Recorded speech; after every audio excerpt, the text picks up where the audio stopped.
The movie kicks off in a small apartment in Uruguay. An elderly woman notices her pet bird looking hungry and rushes to the kitchen to grab some food. But when she returns to the cage, the bird is gone. Confused, she glances into the living room and sees her husband acting strangely, frozen in a trance in front of the TV. He's clutching the bird tightly in one hand, and blood is dripping from his nose. Meanwhile, in a nearby apartment, we meet Iris, a young woman with striking red hair. She's chatting with her roommate, and a quick look around their cozy home gives the impression of two single working women enjoying their independence. For Iris's roommate, that's absolutely true. She's carefree and happily navigating the dating scene. But for Iris, things are a bit different. Hidden in her room is a family photo that reveals a secret. Iris is a divorced mother, keeping this part of her life private. Iris heads to her room to get ready for work when there's a knock at the door. Her roommate lets her know that Tata, Iris' young daughter, has arrived. This surprises Iris. She wasn't expecting Tata, as it's her ex-husband's turn to have her. Since their separation, Iris and her ex have been splitting custody, but this unexpected visit catches her off guard. Tata steps inside and immediately notices empty liquor bottles scattered around. She shoots her mom a look of disapproval, clearly unimpressed with Iris' chaotic lifestyle. Avoiding the subject, Iris explains that she wasn't prepared for Tata to show up today because she has to go to work. Leaving her daughter in the room, Iris steps out to confront her ex-husband. He's visibly irritated, reminding her that they had already agreed it was her turn to take care of Tata, and now it seems Iris has completely forgotten. Iris's ex-husband makes a snarky comment about the elderly neighbors next door, saying they're so noisy it sounds like they're trying to kill each other. Frustrated, he pushes back, telling Iris she needs to take more responsibility for their daughter. Left with no choice, Iris decides to bring Tata along to her job. Iris works as a security guard at a rundown sports club. Together, they leave the apartment and walk through the neighborhood. Unbeknownst to them, chaos is beginning to unfold around the city. People are sprinting in panic, and the sound of blaring police sirens fills the air, but Iris and Tata remain oblivious. When they arrive at the sports club, it's clear the place has seen better days. It's mostly deserted, and Iris is usually the only one there. She sneaks Tata inside and gives her a quick tour of the building. While Tata isn't looking, Iris discreetly pours liquor into her coffee cup, hinting at her struggle to cope even in front of her daughter. Iris takes Tata to the basketball court and tells her to have some fun while she heads to her station to keep watch.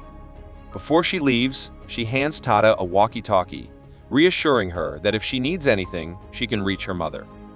Iris also lets her know that she'll be keeping an eye on her through the CCTV cameras. Once Iris steps out of the room, Tata starts playing. She's unaware of someone's hands pressing against the window, watching her.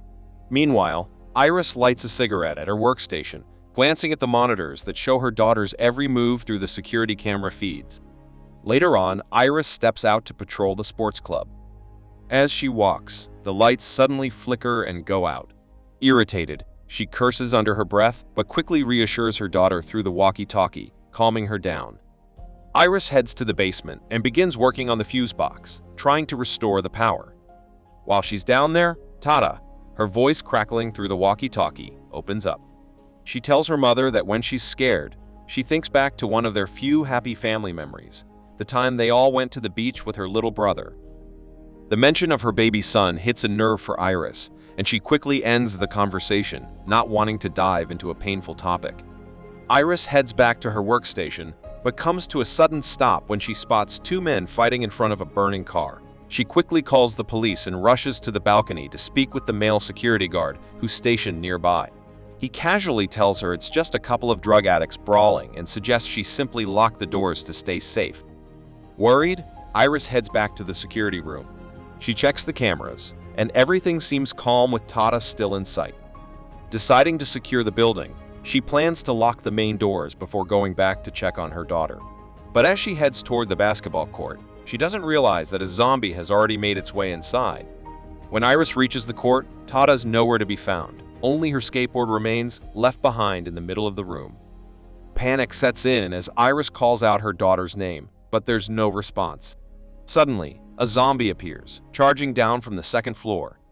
At first, Iris thinks it's just one of the thugs from earlier and yells at it to get away. But as it gets closer, she realizes something is horribly wrong. It's not a thug, it's a crazed zombie, moving like a twisted creature, blood smeared across his face, running straight at her. Iris manages to hit it with a skateboard and runs for her life, locking the door behind her and trapping the zombie on the lower floor.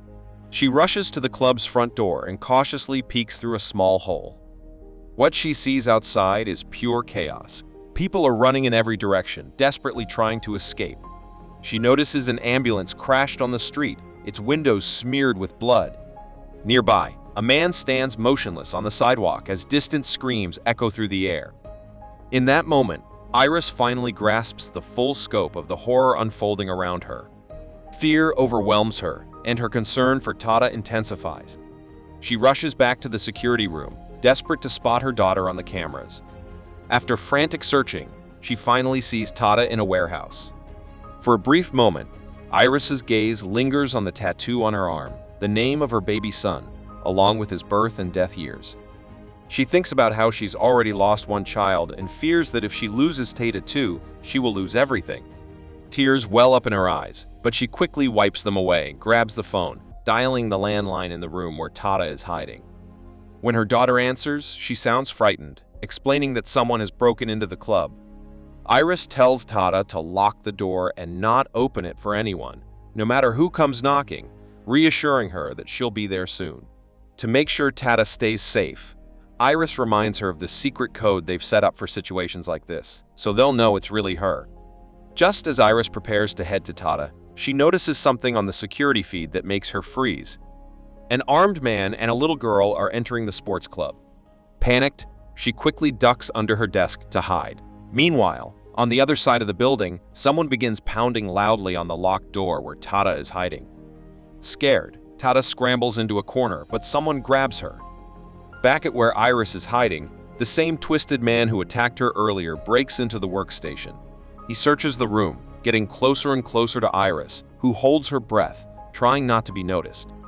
Just as he's about to reach the desk, a cat strolls into the office and starts walking toward Iris, unknowingly putting her even more at risk. The demented man grabs the cat and in a brutal motion slams its fragile body against the floor. Iris seizes the moment, sliding out from under the desk and making her escape. As she runs, she notices that the man has gone eerily still, trapped in a strange trance, frozen in place. Though Iris doesn't understand what's happening, she realizes this is her only opportunity to get away. She runs to another room and locks herself inside. Out of breath, she pulls out her phone and starts reviewing the surveillance footage. To her shock, she notices a pattern. Not only does the zombie from earlier act this way, but all the zombies seem to freeze after feeding. Every time they attack, they pause for exactly 32 seconds, almost as if they're in a cool-down period. Iris quickly figures out that these 32 seconds might be her only chance to escape from the relentless killers stalking the club. As Iris tries to make sense of this strange behavior, she suddenly hears a noise coming from outside. Following the sound, she enters a bathroom, only to be tackled to the ground by a zombie that attacks her from one of the stalls. Just as it seems like she's done for, a stranger bursts in, pulling the zombie off her at the last second. Iris quickly scrambles to her feet and runs for her life. But just as she reaches the edge of the swimming pool, the man unexpectedly shoves her in, then jumps in right after her. The zombie, chasing them, tumbles into the pool as well. The man signals for Iris to stay calm, then points to the zombie, which is struggling in the water. He explains that zombies can't swim, and within seconds, the creature sinks and drowns. Seizing the opportunity, Iris and the man climb out of the pool, relieved but still on edge. The man introduces himself as Lewis and explains that the infected can be identified by red scars on their palms. He then checks Iris' palms to see if she's infected, but they appear normal. Lewis continues, revealing that he and his wife were in the ambulance that crashed outside the sports club. His wife is about to give birth, and he desperately needs Iris' help to deliver the baby. Lewis assures her that he's prepared for this moment by studying everything about childbirth and will guide her through it. He leads her to a separate office in the building, where he pulls open the curtains to reveal his wife, now infected and tied to a chair, screaming in agony. Iris is horrified. her mind racing with the terrible situation. She tries to leave, but Lewis has locked the door behind them. He begs her to stay, insisting that he's holding on to hope that his wife will recover soon, despite the terrifying truth before them. In a shocking twist, Lewis reveals his true nature, his sinister smile exposing a dark side. He chillingly mentions Tada's name, causing Iris to freeze in shock. She had never told Lewis about her daughter, so how could he know? It quickly becomes clear that Lewis was the mysterious figure who grabbed Tada earlier, and now he's holding her hostage. He threatens Iris, warning that if she doesn't help him deliver the baby, she'll never see her daughter again. With no other choice, Iris desperately grabs a sharp screwdriver, trying to defend herself. But Lewis overpowers her, choking her until she's near collapse. Reluctantly, Iris agrees to help, and he releases his grip. Lewis's first priority is to move his wife to a safer location. He and Iris struggle to lift her in a wheelchair up a flight of stairs. As they make their way, Lewis explains how he and his wife ended up in this nightmarish situation, shedding light on their tragic fate. Lewis explains that one night, he woke up to find his wife suddenly infected by the mysterious virus that was spreading throughout the city. In a terrifying moment, she tried to claw open her own pregnant belly, but Lewis stopped her just in time. Ever since that night, he's been keeping her tied up for everyone's safety, fearing what she might become. Yesterday, while working on his boat, Lewis was attacked by a zombie. In the chaos, he accidentally pushed the zombie into the water and made a startling discovery. The infected cannot swim. Seeing this as a chance for survival, Lewis then offers Iris and Tada a place to stay on his boat, hoping that they can all stay safe together, away from the zombies. As they walk, Iris stumbles upon her ex-husband, gravely injured and lying on the floor. He had tried to make his way to the sports club to rescue Iris and Tada, but he was attacked by one of the zombies. The ex-husband's injuries are too severe, and he doesn't have much longer to live. Iris stays by his side, comforting him in his final moments. As he gasps for breath, she softly tells him that he will soon be with their dead son. He responds with his last words, urging her to take care of Tada now. Through their conversation, it's revealed that their son tragically drowned in the pool Iris had gotten for him, a painful memory that still lingers. Meanwhile, in another part of the building, Lewis' wife goes into labor as her water breaks. To make matters worse, the other zombies in the building begin to sense their presence and start trying to break into the room. Thinking quickly, Iris grabs the ex-husband's car keys and comes up with a plan. She takes out the smoke bombs she had packed earlier, originally meant to play with Tada for fun, and throws them to create a distraction. The thick smoke fills the room, disorienting the zombies and causing them to stumble into the clouded space. Using the smoke as cover, Iris and Lewis manage to slip away unnoticed, escaping the immediate danger for the time being. Out of nowhere, a male zombie jumps at Iris, but she quickly reacts, stabbing him in the muscles, buying herself some time. Just as she's about to escape, her eyes land on a female zombie holding a knife, moving toward Lewis's wife in the wheelchair. The female zombie seems to sense the human fetus inside her, and she raises the knife, about to pierce the wife's belly. Iris screams, distracting the female zombie long enough for Lewis to strike her in the head with a metal pipe, knocking her down.